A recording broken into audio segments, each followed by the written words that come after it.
सत्ता का खेल तो चलेगा, सरकारें आएंगी जाएंगी, पार्टियां बनेगी बिगड़ेंगी, मगर ये देश रहना चाहिए, इस देश का लोकतंत्र अमर रहना चाहिए। ग्वालियर की सकरी गलियों में एक दुबला पतला लड़का अक्सर किताब हाथ में लिए चला करता था। उसके पिता स्कूल में अध्यापक थे और कविता लिखते थे। शाम को वो जब घर में कविताओं की पंक्तियां गूंजती तब वो लड़का चुपचाप सुनता रहता। किसी ने नहीं सोचा था कि ये बालक अटल बिहारी वाजपेयी एक दिन पूरे देश की आवाज बनेगा। अटल पढ़ाई में तेज थे, लेकिन उन्हें शब्दों से खास लगाव था। कॉलेज के दिनों में वे घंटों लाइब्रेरी में बैठकर किताबें पढ़ते और कविताएं लिखते थे। राजनीति उनके लिए सत्ता का रास्ता नहीं, सेवा का माध्यम। राष्ट्रीय स्वयंसेवक संघ से जुड़कर उन्होंने अनुशासन और राष्ट्र प्रेम सीखा।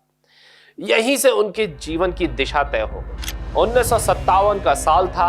अटल पहली बार संसद पहुंचे। उस दिन संसद में उन्होंने जब भाषण दिया तो सन्नाटा छा गया। पंडित नेहरू तक ने कहा कि इस युवक में भविष्य का प्रधानमंत्री दिखता है। यह वाक्य अटल के जीवन की सबसे बड़ी प्रेरणा बन गया। लेकिन रहा आसान नहीं। वर्षों तक वे विपक्ष में बैठे, हार भी देखी, उपेक्षा भी झेली, मगर कभी शब्दों की मर्यादा नहीं छोड़ी। 1996 में वो दिन आया जब अटल प्रधानमंत्री बने, लेकिन ये खुशी क्षणिक थी। सरकार केवल 13 दिन चली। संसद में विश्वास मत के दिन उन्होंने खड़े होकर सरकार गिर सकती है, लेकिन लोकतंत्र नहीं गिरना चाहिए।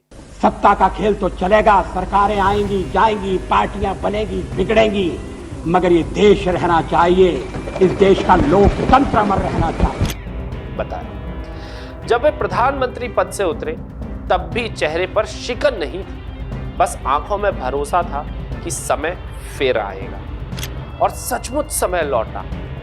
1998 में अटल फिर प्रधानमंत्री बने।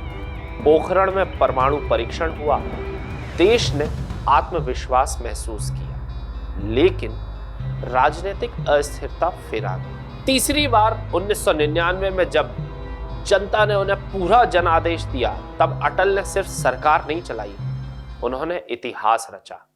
कारगिल युद्ध के बाद उन्होंने सैनिकों से कहा, देश आप पर गर्व करता है। बसों को लाहौर भेजा, सड़कों का जाल बिछाया और दुनिया को दिखाया कि भारत शांति भी चाहता है और शक्ति भी रखता है। आज जब अटल बिहारी वाजपेयी को याद किया जाता है तो वो सिर्फ एक प्रधानमंत्री नहीं लगते, वे उस कहानी के नायक लगते हैं जिसने शब्दों से इतिहास लिखा और शालीनता से सत्ता को अर्थ दिया। आज 25 दिसंबर उनकी ये 100वीं जन्मतिथि पर हम नम आंखों से भारत के पूर्व प्रधानमंत्री अटल बिहारी वाजपेयी को याद करते हुए प्रणाम करते हैं और आशीर्वाद की अपेक्षा करते हैं कि फिर से हमारा देश उनकी सोच वाला देश बन सके। फिलहाल के लिए इतना ही।